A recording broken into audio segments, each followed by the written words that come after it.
Welcome. Come closer and let me peel back the sunny, saturated veneer of your childhood. You've been told a story about toys, a cheerful romp filled with friendship, loyalty, and the magic of imagination coming to life. You believed in the heartwarming adventure of a cowboy doll and a space ranger, a testament to the enduring power of camaraderie. This was a lie, a carefully packaged piece of celluloid comfort food designed to hide a far more gruesome truth. The real story that unfolded on the worn carpet of Andy's bedroom was not one of friendship, but of dominion. It was a grim, whispered narrative of absolute power, of psychological subjugation, and the systematic erosion of a soul, all orchestrated by the smiling, cotton-stuffed tyrant you knew and loved as Sheriff Woody. Our victim, the tragic heart of this tale, was Slinky Dog. Within his coiled metal abdomen and floppy fabric ears resided a spirit of almost pathological loyalty. His existence was governed by a single, desperate need: to be a good dog, to please his master, to earn that affirming pat on the head. This devotion, so pure and simple, was a vulnerability, a deep crack in his foundation that he tragically transferred from the boy, Andy, to the room's de facto leader, Woody. Slinky's greatest terror was not the darkness under the bed or the threat of the garbage can, but the cold specter of abandonment, of being deemed a bad toy. This profound fear made him a perfect instrument, a tragically willing participant in his own damnation, utterly susceptible to the insidious manipulations of a master who offered approval as a leash. This Woody was not the charming, affable leader from the sanitized tale.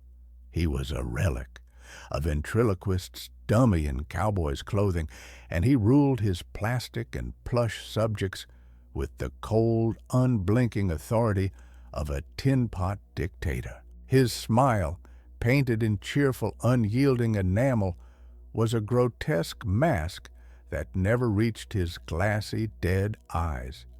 His movements were unnervingly deliberate, his head turning with the slow, dry click of aging plastic components grinding together. A faint, stale scent clung to him, a mixture of dry sawdust and the acrid tang of old, decaying glue. His stitched fabric fingers, disproportionately long and stiff, would deliver pats that were not comforting, but proprietary, lingering with a cold pressure that staked a claim and promised consequences for any who dared to question it. Andy's room, far from being a vibrant playground of imagination, was a claustrophobic kingdom, a pressure cooker of anxiety and silent fear. The cheerful wallpaper with its fluffy cloud pattern felt like a mocking inversion of the suffocating atmosphere within. Every shadow seemed to stretch a little too far, to harbor a little too much silence. The air, thick with the scent of plastic, carpet dust, and a faint ozone hum from the baby monitor, was Woody's domain. He was the all-seeing eye from his perch on the bed, his gaze a palpable weight upon the other toys. The joyous shouts of Andy at play were a temporary reprieve, but the ensuing silence, when the boy left the room, was when the true reign of terror began. It was a silence that buzzed with unspoken rules and the metallic taste of fear in Slinky's mouth. The beginning of the end arrived in a box of gleaming plastic and electronic hubris, Buzz Lightyear. For the first time, Woody's throne as the favorite was not just challenged. It was besieged by a marvel of modern toy manufacturing. The threat coiled in Woody's sawdust heart, and he turned to his most loyal subject. It wasn't a command, but a suggestion, whispered with the folksy charm that made it all the more venomous. Buzz, he insinuated, needed to be put in his place, a small lesson in humility for the good of the room. Desperate for a scrap of the approval now lavished upon the newcomer, Slinky obeyed. He became an accomplice in the accident. A nudge here, a strategically placed object there that sent the Space Ranger tumbling into the abyss of the outside world. The act was a success, but the guilt was immediate, a cold, heavy stone settling deep within Slinky's springy core, binding him to Woody with a chain of shared dark secrecy. The days following Buzz's disappearance bled into a single, monotonous gray of anxiety. The secret Slinky shared with Woody was not a bond, but a tumor, growing heavier inside his hollow plastic shell with every passing hour. He could feel the empty space on Andy's desk where the Starship box used to sit, a void that seemed to pull all the light and air from the room. At night, when the house fell silent, Slinky would lie coiled beneath the bed, the metallic tang of his own guilt coating his tongue. He would replay the moment over and over, the shove, the teetering, the silent, wide-eyed plummet. He had been so desperate for Woody's approval, and in securing it, he had hollowed out a piece of himself, leaving an echoing cavern where his simple, happy loyalty once resided. He began to see accusation in the unblinking stares of the other toys. Did they know? Could they smell the treachery on him? Mr. Potato Head's detachable eyes seemed to follow him with cynical suspicion, while Rex, in his perpetual state of anxiety, now seemed to flinch whenever Slinky's coils jingled near. The silence from Woody was the most tormenting part. The cowboy offered no further word on the matter, acting as if Buzz had never existed, and this calculated nonchalance was a constant, terrifying reminder of his cold-blooded capacity for erasure. The guilt churned within Slinky, a corrosive acid eating away at his resolve. He knew he couldn't live with this gnawing secret. He had to speak. He had to suggest they do something, anything, to atone. Gathering his courage was a physical act. Slinky felt each of his metal rings resist the forward motion, his body a reluctant spring of dread, pulling him toward Woody, who sat propped against the pillows on Andy's bed, surveying his kingdom. The short journey from under the bed to the foot of the mattress felt like a mile-long trek across a desolate wasteland.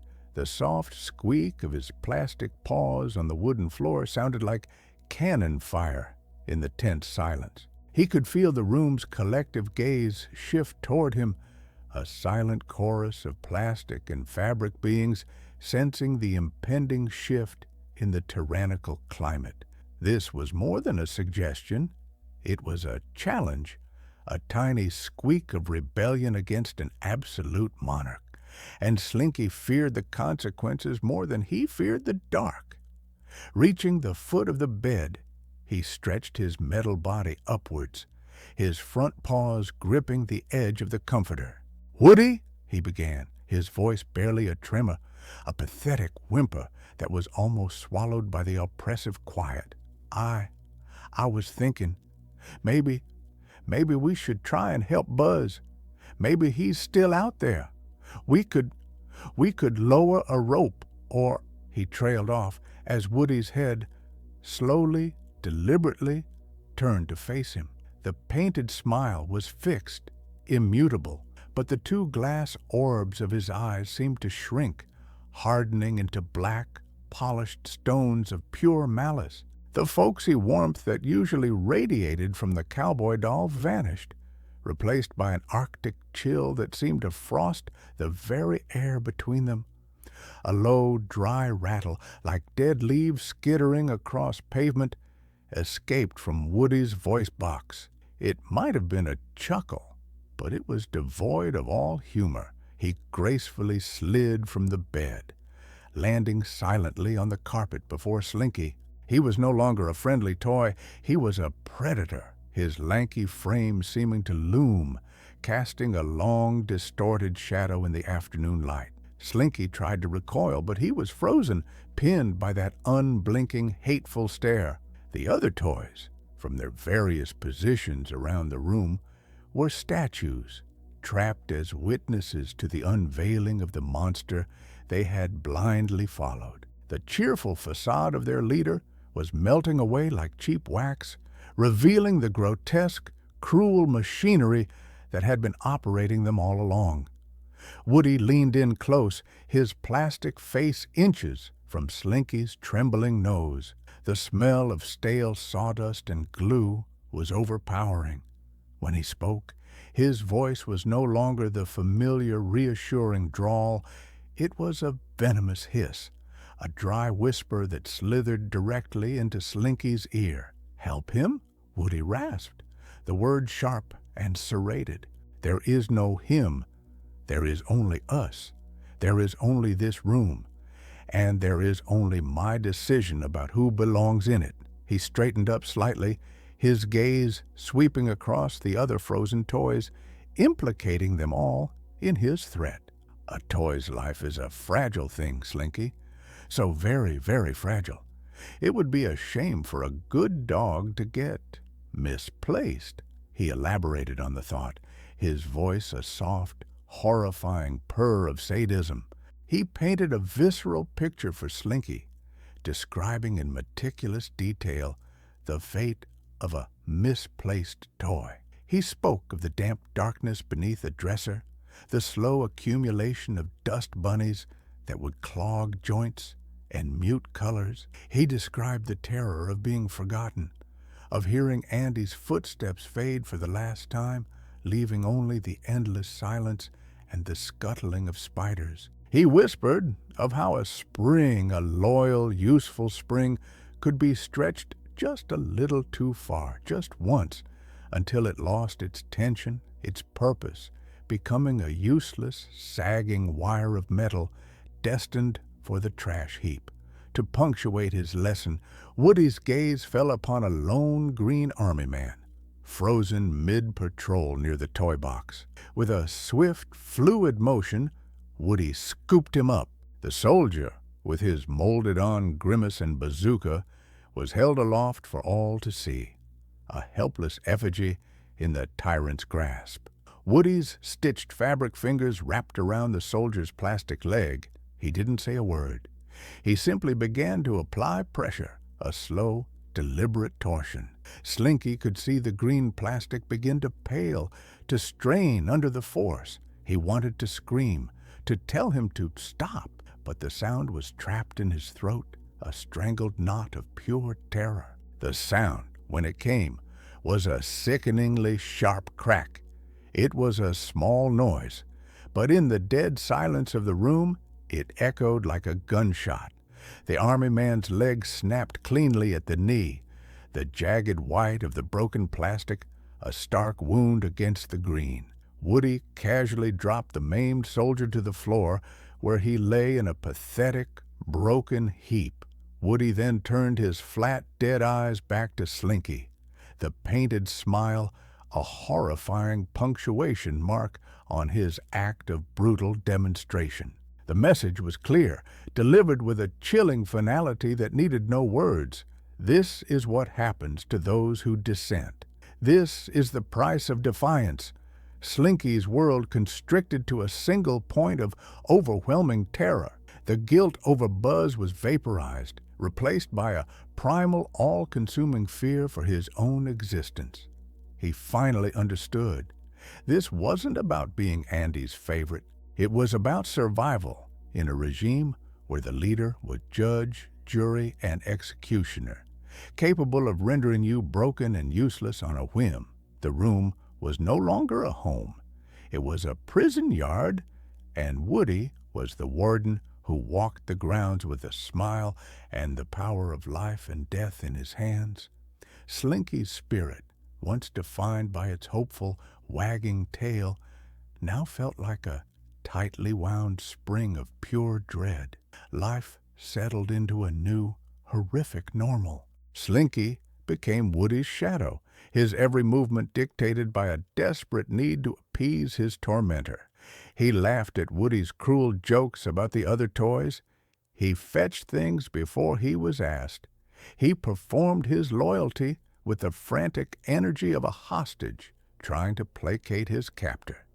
He was a model prisoner, his every action a silent plea. Don't break me, don't throw me away. He ignored the pitying or fearful glances from the others, isolating himself in his terror. He was alone, chained to a monster by a leash of fear, and he could see no possible way out of his personal hell.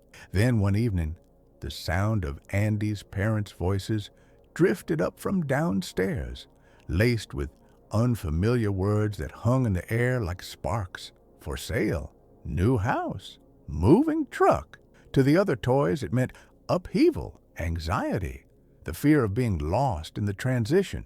But to Slinky, huddled in the darkness beneath the bed, these words were a symphony of salvation. A move, the chaos of packing, of boxes, of strangers in the house. It was a perfect storm, a once-in-a-lifetime opportunity.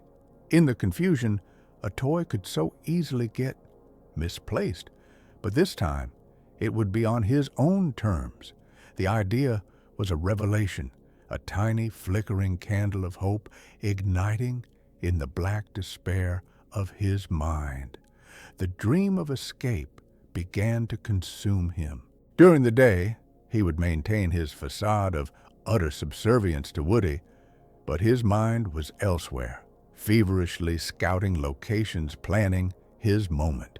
He would wedge himself deep inside the dusty recesses of the closet, behind a forgotten board game, or perhaps he'd slip beneath the floorboards through the heating vent.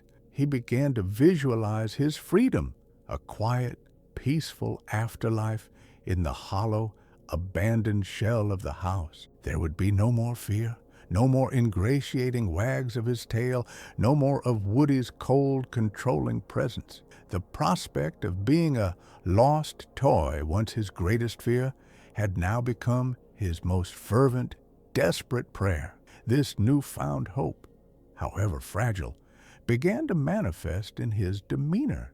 There was a subtle shift, a lightness in his step that hadn't been there before, a distant look in his eyes that spoke of a future beyond the confines of this room. He was so consumed by his fantasy of liberation that he failed to notice he was being watched. Woody, with his uncanny predatory stillness, observed everything. He saw the slight uncoiling of tension in Slinky's form, the way his gaze would linger on potential hiding places. To Woody, this flicker of hope was the ultimate betrayal, a quiet act of sedition that required a swift and brutal response to maintain order. The confrontation came on the eve of the move, amidst a chaotic landscape of half-packed boxes and scattered belongings. Slinky had found the perfect spot, a narrow gap behind a heavy bookshelf, utterly invisible from the rest of the room. As he was making his final survey, a shadow fell over him. Woody stood there, his arms crossed, his painted smile seeming to stretch wider, more predatory than ever. He didn't raise his voice or make a threat. He simply began to speak, his tone one of deep, feigned concern, the kind a loving owner might use for a pet who was about to be put down. "Thinking of staying behind, old friend?" he asked softly. Slinky froze, his blood turning to ice water in his plastic veins. Woody circled him slowly, a spider inspecting a fly caught in his web. "It's a lonely world out there for a lost toy, Slinky," he murmured, his voice a mesmerizing, poisonous lullaby. "You think it's freedom you're looking at, but there's nothing out there. Just silence, just dust." He leaned down, his face a mask of false sympathy.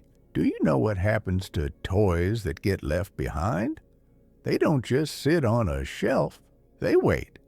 And the waiting, well, the waiting drives them mad." He began to describe this madness with the chilling precision of a poet.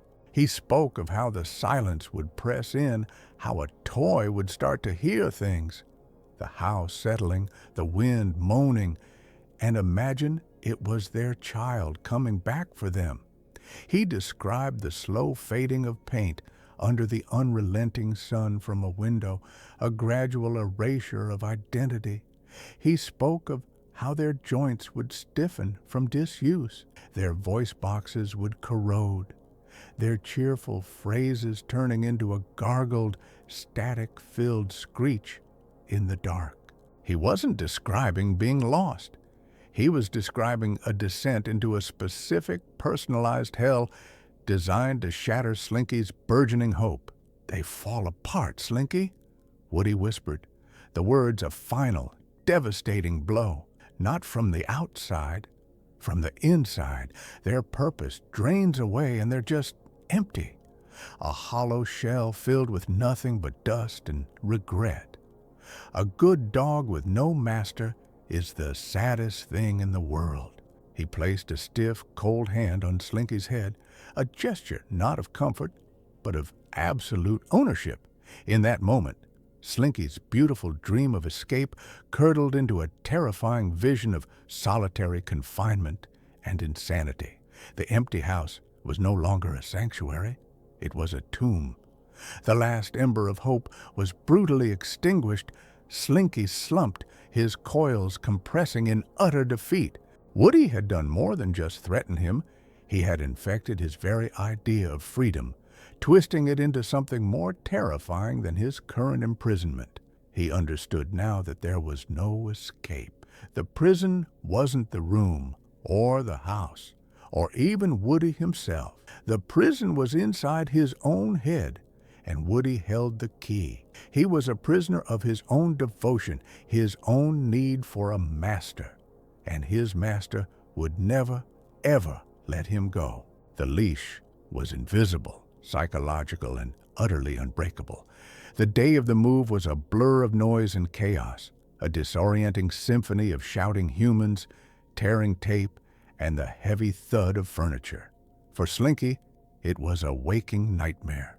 Woody, his paranoia now at a fever pitch in the unstable environment, kept Slinky constantly by his side. He was a living anchor, a physical manifestation of Woody's control, forced to trail behind the cowboy doll as he navigated the treacherous landscape of boxes and packing peanuts. The other toys were scattered, their own anxieties palpable, but Slinky felt a unique, targeted dread.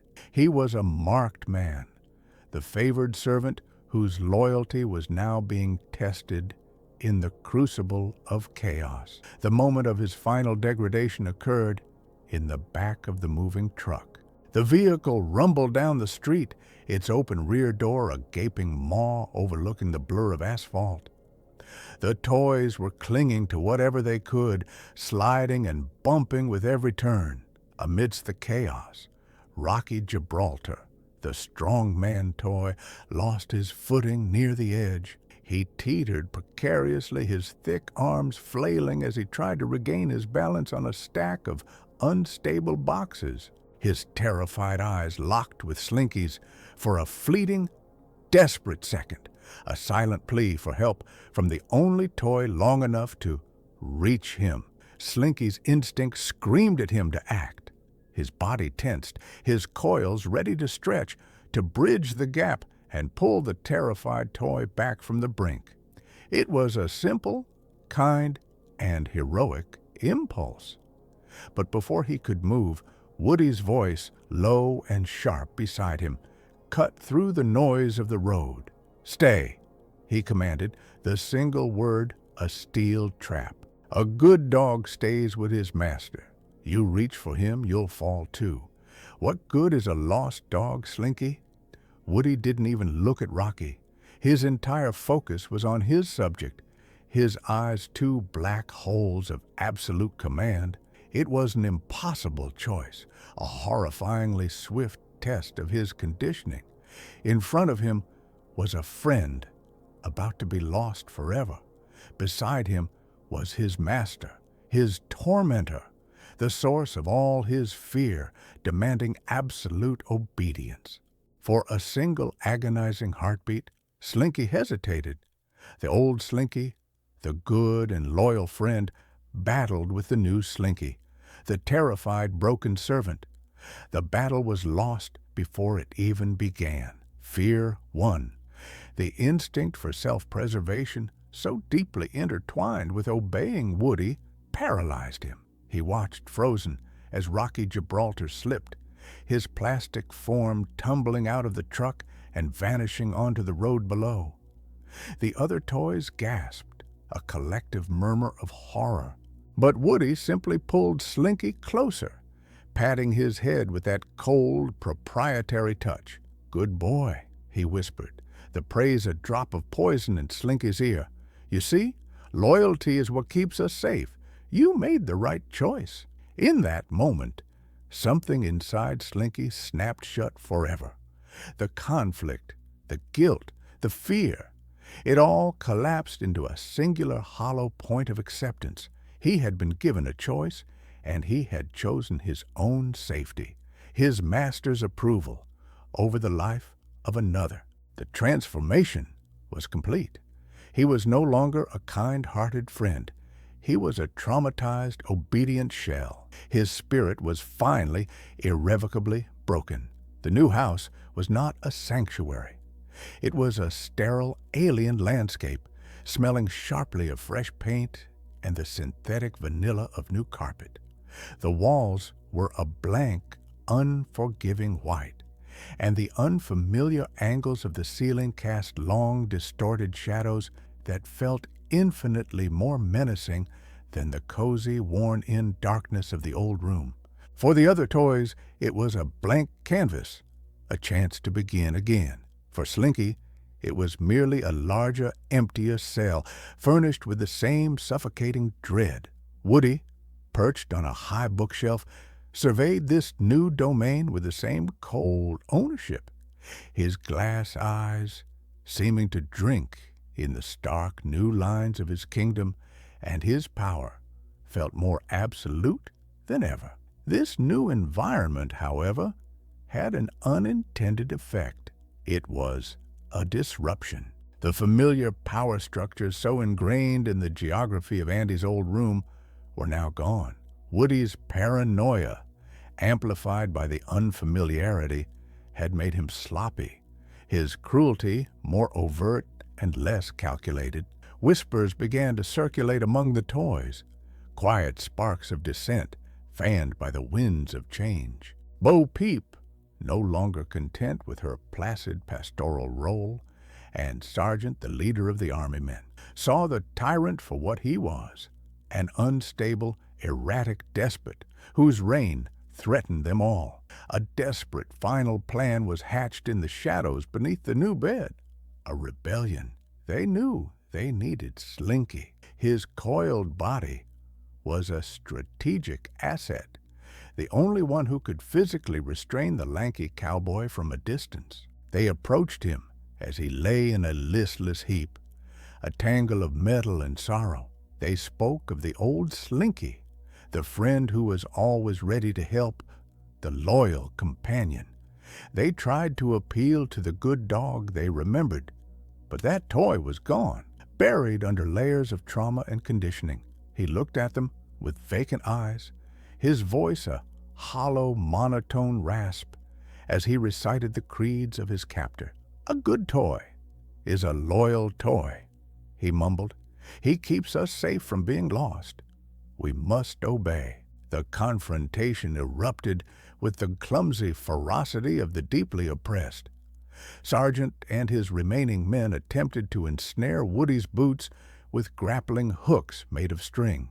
Mr. Potato Head, from a distance, launched his own angry eyes and ears like bizarre, ineffective catapult stones. It was a pathetic, chaotic assault, easily rebuffed by the larger, more powerful cowboy. And through it all, Slinky acted as a dutiful, unthinking bodyguard, his metal coils stretching to block the attackers, to trip the plastic soldiers, his body moving with the sickeningly smooth reflex of a perfectly conditioned servant.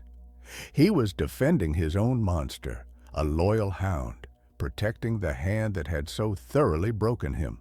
Woody, enraged by this blatant insurrection, finally shed the last vestiges of his charming cowboy persona. His painted smile became a terrifying rictus of pure, undiluted fury. He moved with a startling, vicious speed, batting away the smaller toys with contemptuous sweeps of his stuffed arms. His gaze, burning with tyrannical rage, scanned the battlefield and settled upon the figure of Bo Peep. He saw her not as a friend, but as the heart of the rebellion, the symbol of his lost control. With a guttural cry muffled by his cotton stuffing, he lunged toward her, his long, stitched fingers reaching for her delicate porcelain neck. He seized her, his hand wrapping around her arm with a force that threatened to shatter the fragile ceramic. A faint, high-pitched grinding sound, like sand in a gear, echoed as porcelain strained against the pressure. Slinky saw the look on Bo's face, the perfectly painted features twisted in a mask of genuine, shattering terror. That single image, the abuser turning his ultimate rage on another, was a stimulus so raw, so primal, that it bypassed all the psychological walls, all the learned helplessness. It was a lightning strike that momentarily illuminated the buried ruin of the good dog he once was, a flicker of empathy in the vast darkness of his trauma. It wasn't a decision. There was no internal monologue, no weighing of options. It was a pure, violent, neurological reaction, a final convulsive spasm from a dying soul. Years of swallowed fear, the guilt over Buzz, the shame of his own cowardice, all of it detonated within him in a single, kinetic burst. Before his mind could even process the intent, his body launched forward across the polished wooden floor. His coils did not stretch to rescue or to help. They stretched to end. A silent, gleaming tripwire of sprung steel lay directly in the path of the monster's charge. Woody, blinded by his rage and focused solely on Bo Peep, never saw it coming. His boot snagged on the taut metal of Slinky's outstretched body. For a moment, he seemed to hang in the air, a puppet caught on an invisible string. Then he tumbled forward, his lanky frame falling from the edge of the tall, unfamiliar dresser. The fall was unnervingly silent, a graceless flailing of limbs against empty space. As his body went over the edge, the pull ring on his back, the very source of his voice and authority, caught on the sharp corner of a drawer handle. There was a short, ripping sound of stitched fabric giving way. He landed on the floor with the soft, unremarkable thud of a discarded doll. The frantic energy of the battle ceased. Instantly, every toy froze, their plastic eyes fixed on the still form of their fallen king.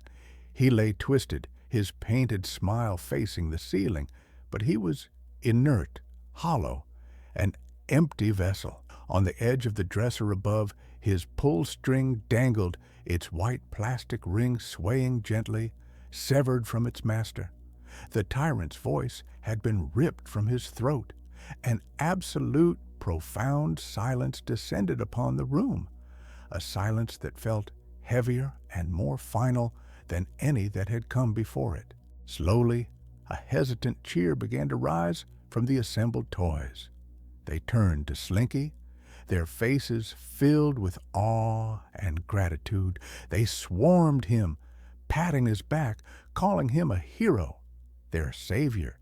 But their praise was a meaningless static, a distant buzzing on the other side of a thick wall of glass. Slinky stared at his own coiled body, the weapon that had delivered the final, fatal blow.